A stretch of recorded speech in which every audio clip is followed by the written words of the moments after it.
Hey guys, last video of the year. 2022 is coming to an end. Christmas is right around the corner, and 1 week after that, New Year's. So I am in Florida, but I always have you guys, our customers, on my mind. Even if you're not a customer of ours, just anyone who's looking to be healthy or restore their health or get back in shape, whatever your goal is. So this message may not be for everyone, and it may sound a little redundant, but I feel it's necessary because New Year's right around the corner, and people have a something in mind when January 1st comes. Most people, not everyone. So it's the holiday season. There's going to be a lot of parties. There's going to be a lot of delicious food, and some people are kind of just like, F it. I'm not sparing myself from any of these indulgences because January 1st, I'm going hard. I'm doing extreme things. I'm never missing a day at the gym. I'm not eating any more junk, and that's it. I'm gonna fix it all January 1st. So, unfortunately, weight, especially the wrong kind of weight, it goes on a lot faster and easier than it does to come off. So, if you overindulge during the holiday season, come January 1st, you kind of dug yourself into an even bigger hole. The next thing, so that's a pretty big problem, but the next problem is an even bigger one. So January 1st comes, and this may, if you feel attacked, this is for you. So many people say as soon as January 1st comes, that's it. No more carbs, no bread, no rice, no nothing. I'm not eating any more carbs, just meat and vegetables, and I'm just gonna melt, and I'm gonna be shredded, and I'm gonna be so happy, and I'm going to the gym. So that's the keto approach or the Atkins approach or whatever you want to call it. It's not necessarily going to magically work because it's January 1st and now you're going to stick with it. I've spoken on this. In Florida, it's nice and warm, but you got every bug and their cousin coming after you. So I don't particularly agree with keto dieting. I can kind of go for low carb or maybe like carb cycling or playing around with the carbs like that, but eliminating them completely, and then you think you're going to the gym all the time and exerting yourself, lifting weights and running and doing burpees and whatever form of exercise you're going to do.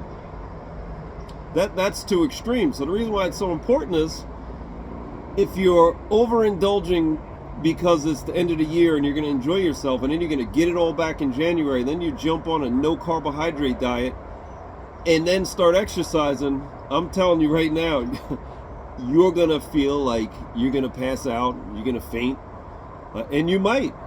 So you just went from one extreme to the other, not working out like a mad person and eating a bunch of carbs and everything else you wanted to eat, and then you cut all that stuff out cold turkey. What do you think is going to happen? You're going to fail, most likely not succeed. I don't like using the word fail. It's very negative, but you may have a lot of difficulties, and that may make this happen. Well, I tried. Maybe next year. And this happens so many times. Another thing, all the pros are going to come out. You know what the professional is the and I'm making fun here, the pros. Everyone who knows exactly what you need to do and what's going to work for you.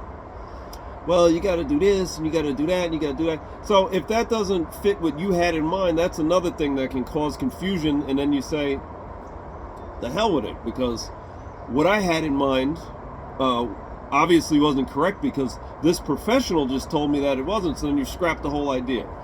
When it comes to fitness, there's what I mean by that is not just the exercise part. I throw it into one bundle, the exercise and the diet together.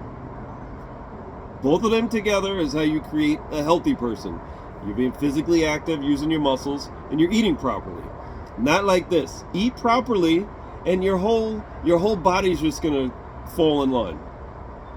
Both of them equally. And remember, someone who's telling you that your diet is 80-90% of it, and drink this shake and eat this muffin and that'll fix it, they just want your money.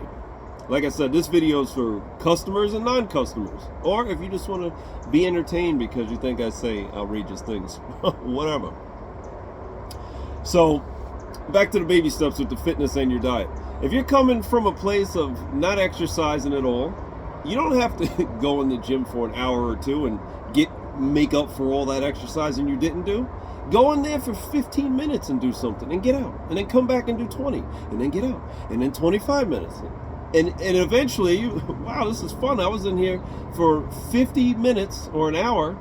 I only took like 30-second breaks, and I was able to get right back into my set, because that's how it works. So if you're coming from eating hamburgers, tacos, fried chicken, just ice cream cake, ding dong, zoom zoom, wham whams, and then you're going to start your diet, how are you going to go from that to just chicken and broccoli? You're going to try it, and you're going to, I miss those Twinkies. So you have to wean off or wean into things. I posted on our page a dietary recommendation. If you want to lose weight, here's a generic program. Men, have 4 of our meals. Women, have 3 of our meals a day. And everybody jumped on that. That's 200 calories. You can't do that. You have to create a deficit, do exercise. Now let's look at what we're dealing with here. We're dealing with people who get hungry and go to the drive-thru. Get hungry, eat a full meal at a 7-Eleven or some other kind of mini mart. While you have to agree, if you transition from that into 4 meals a day, is it going to be beneficial? Of course it is. But when you have people saying that's not how you do it, you have the individual who has these habits in place, and then they hear you say that, and they say, you know what? That healthy meals guy, he wasn't right. And next thing you know, yeah, let me get 2 taquitos and a big gulp. So what'd we do? Confusion. The person went right back to what they were doing. So whenever there's confusion without a solution, you just flapping your gums. Or let me change that. Confusion or pointing out a problem that you think's a problem, but you don't offer a solution, you're just flapping your gums. You're just causing confusion. And that's very counterproductive. So the same thing with the women. Not being stereotypical here. Some women wake up, have their coffee, their tea, or whatever, kills their appetite, and then they don't eat till lunch, and they proudly say things like, I didn't eat anything all day. And then I say, hey, eat 3 meals a day. And right away, I don't even eat until like 12, and then I eat only one more time at 8. So I'm only eating 2 times. You want me to eat 3 times and I'm going to lose weight?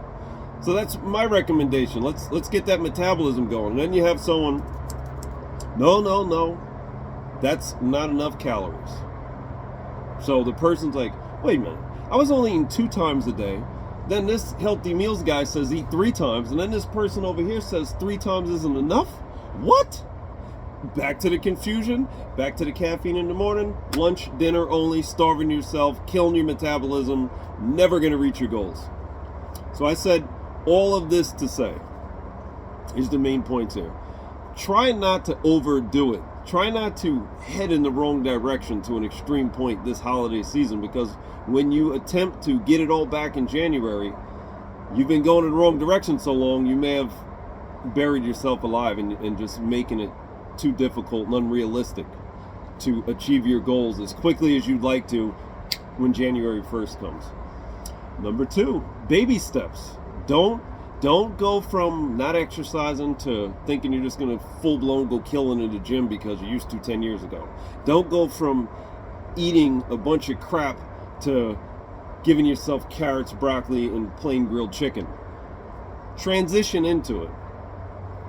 And lastly, and this doesn't even have to do with fitness or exercise, those people in your life that come and tell you you're doing the wrong thing, or you have the wrong idea, or you shouldn't do it like this or like that, who do not give you a realistic, comprehensive solution, just tell them, don't curse, don't yell, this. A complaint without a solution is just flapping your gums. If you have a complaint and then you have a solution, you have a good solution that makes sense and is doable, then it's okay. Merry Christmas. I can't go through the whole list of all the different holidays. I celebrate Christmas. If you celebrate something else, I'm not trying to offend you. Merry, happy that, and Happy New Year.